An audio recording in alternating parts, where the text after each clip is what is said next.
Rise and shine, Value Farm family. Welcome back to another episode of The Farm. If you're new here, you are most welcome. Please consider subscribing if you haven't already, and also turn your notification bells on not to miss out on any episodes of The Farm. And of course, if you're a returning subscriber, asante sana. Thank you so much. We really appreciate all your love and support. Welcome to Value Farm. It's a beautiful day, as you can see, 2024. The weather is weathering, as they always say. But anyway, I'm so excited to be back here with another episode for you.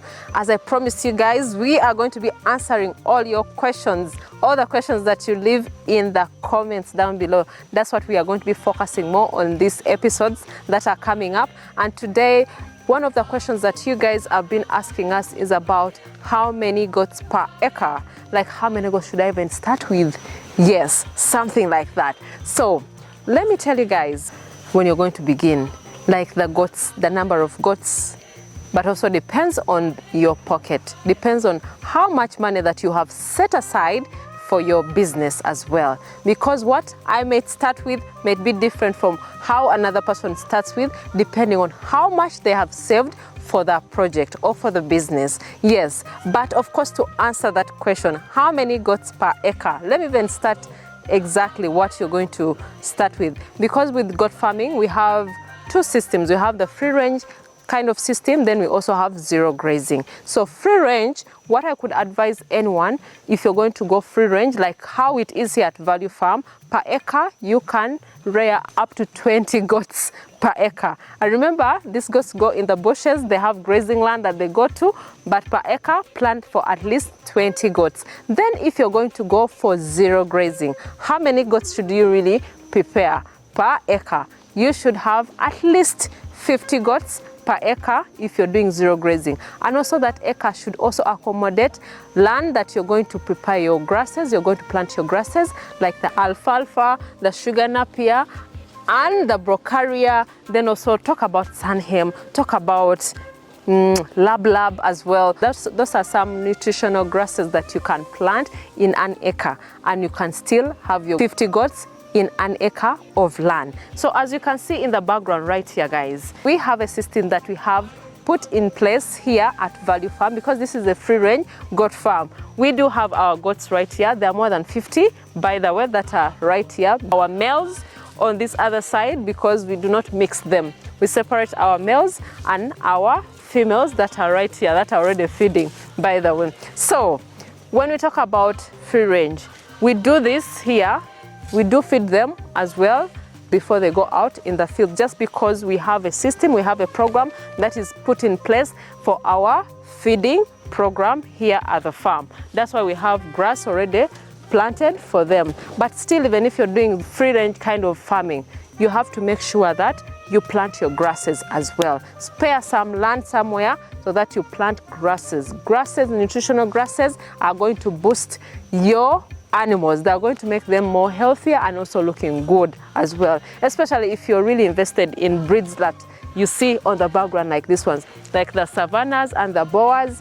Guys, you have to really plant your grasses that are going to help them really survive and also be better in life. So that, I think, answers your question. But of course, we are here to also show you guys other things. I'm really keeping these guys here for some time because they're supposed to go outside to graze. So let us make sure these goats go out, and I also share with you guys other things, other activities that are happening today at the farm, because I want to share with you guys, especially with the maize. We are harvesting our maize currently as well. Then we are also preparing other things at the farm that I need to definitely share with you guys.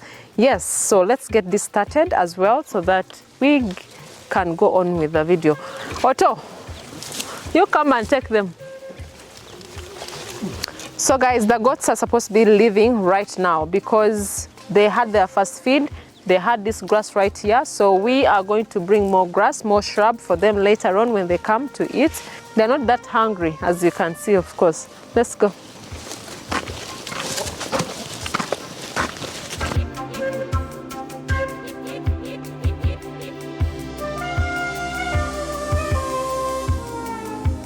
Robert, what did you?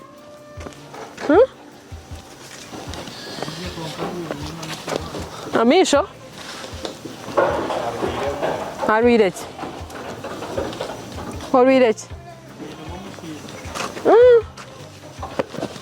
Abantu wazo mwiraro. Tiwagambira ba prosper ninga bakuzibira. Nokuterera. So guys, these goats are definitely living right now. So what are you going to do again? You're chasing them. Huh? Huh? Otto, what's happening?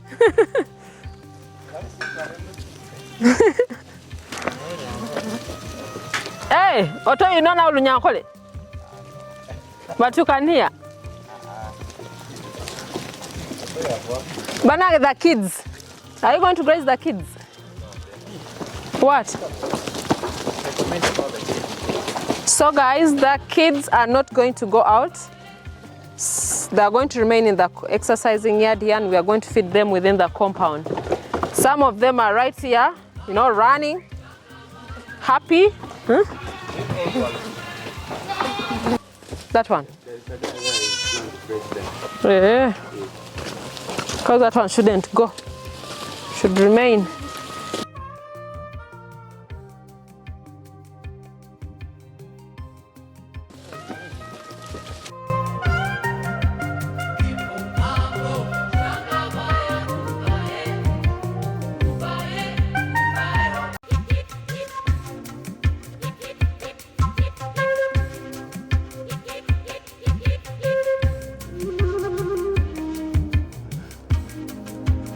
So guys, we are right here. You know, these kids here are now enjoying the anthill.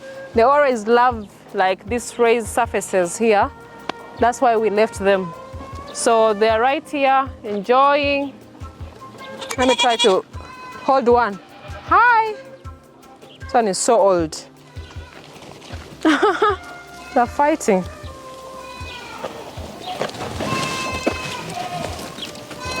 Come. Katezo zigenda wa. Wali eri esigadde.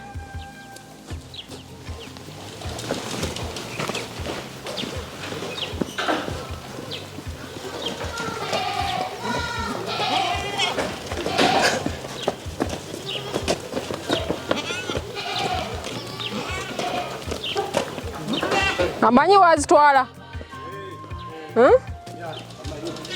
Taswala walazi. Don't go far. Zirete wano.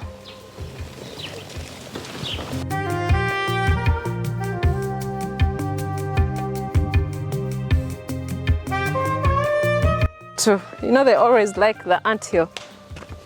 So tugende leka zono bazifulumena anti tugende mukasole.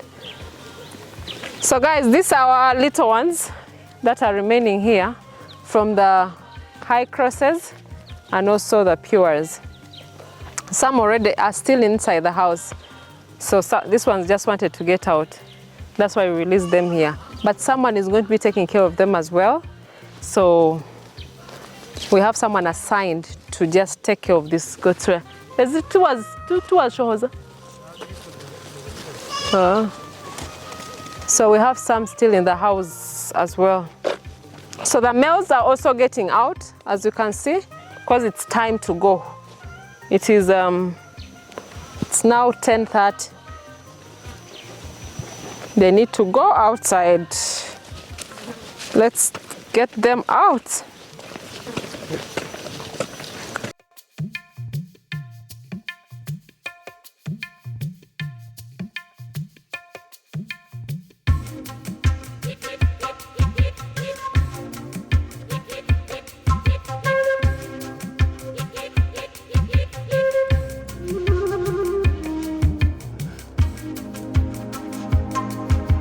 Well guys, today I wanted to also share with you one of the activities that we actually do at the farm. We recorded this video some time back, but we did not happen to share with you. But this is all about hoof trimming. Hoof trimming is very important in sheep and goat management. The flock should be checked on a regular basis for hoof growth. Overgrown hoofs may make walking painful, and this is really very dangerous for the goats. So we are going to share with you more details on that so that you can know and also learn something from this. So let's watch this. I am doing this the second time. This is part of, sharing with you the content, sharing with you information out there because we really care. We really care for you. We also want you to learn about something, about farming, about how we take care of these animals. And I was lucky enough, we are doing the same thing, which is trimming the hooves of these goats. Oh, is it in pain? So we are doing the trimming because it is rainy season.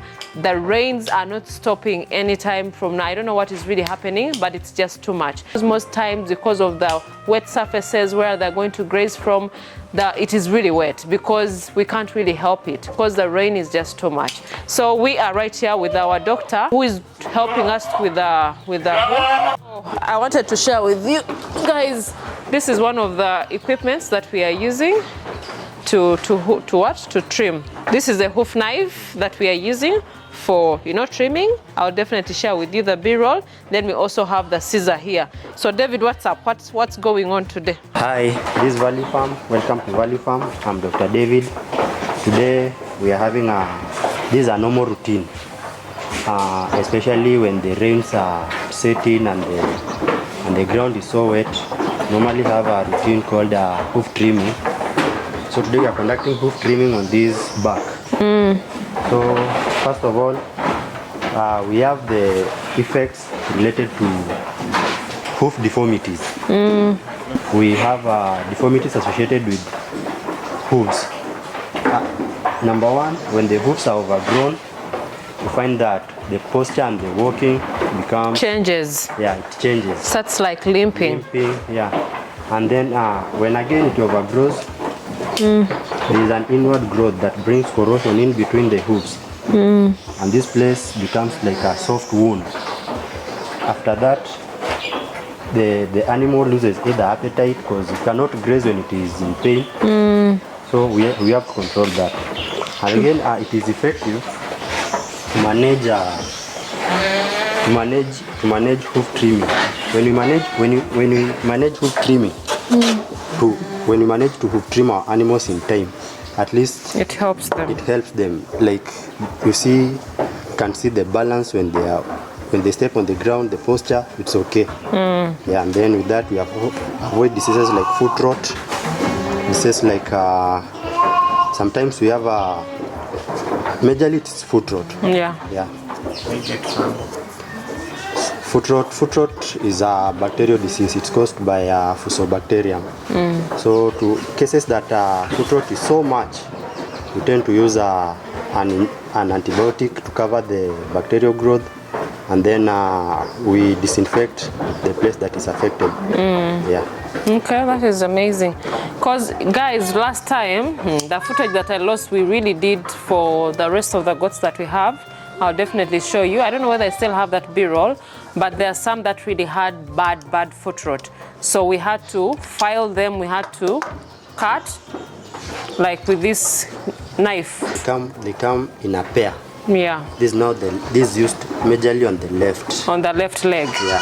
Okay, then there is the one for the right leg as well. So when you're going to purchase your equipment, at least make sure you do that. Make sure you get both knives as well. That can be helpful.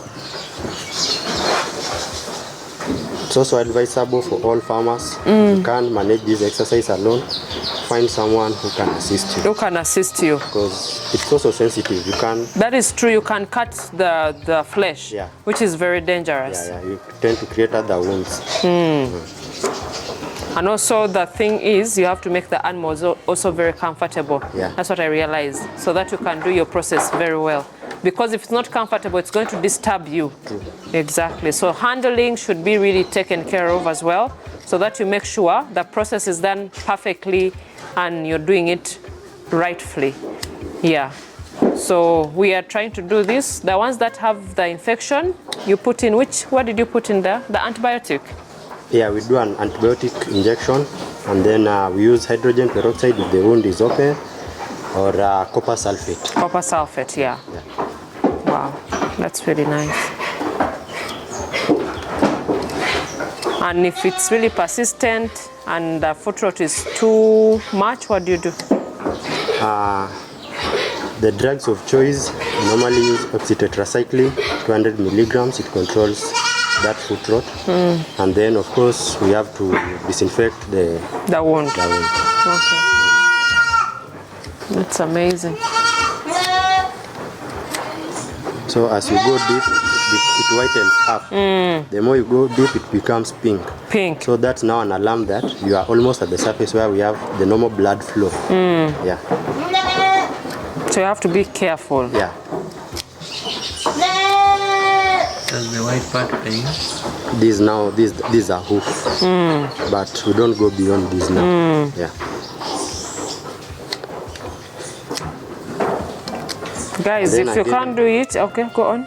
Again, when you're hoof trimming, you must ensure that they're all balanced. The tips are balanced. Okay. That we have a uniform edge.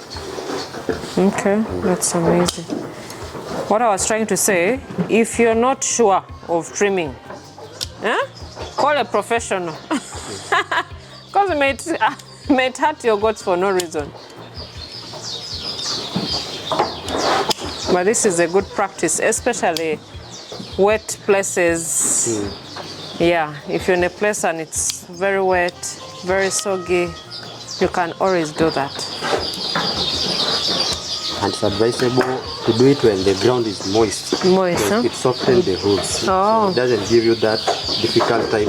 When you're cutting, when you're trimming it.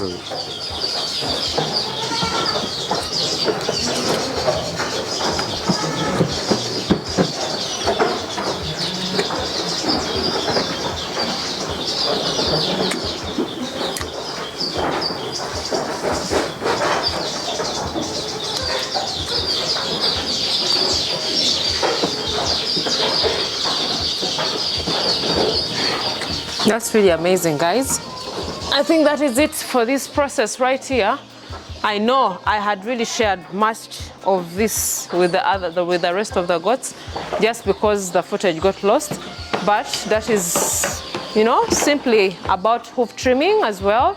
So for farmers out there who are really suffering and who are not sure about how you can do it, what you can apply for your goats when they are having such defects on their foot, you need to make sure that you do the rightful way. You do it properly. Call someone who can help you if you're not sure, especially for the beginner farmers out there. There are deformities that sometimes when you go and buy these animals and you find that their hooves are already, you know, facing left, right, you know, they're not in proper position. You have to always check before you purchase them, so that you can know what you're supposed to do, or you can tell the person you're buying from to help you if they can. Yeah, so basically that is it, guys. I think we should continue with the rest of the video so that you can see what is happening at the farm.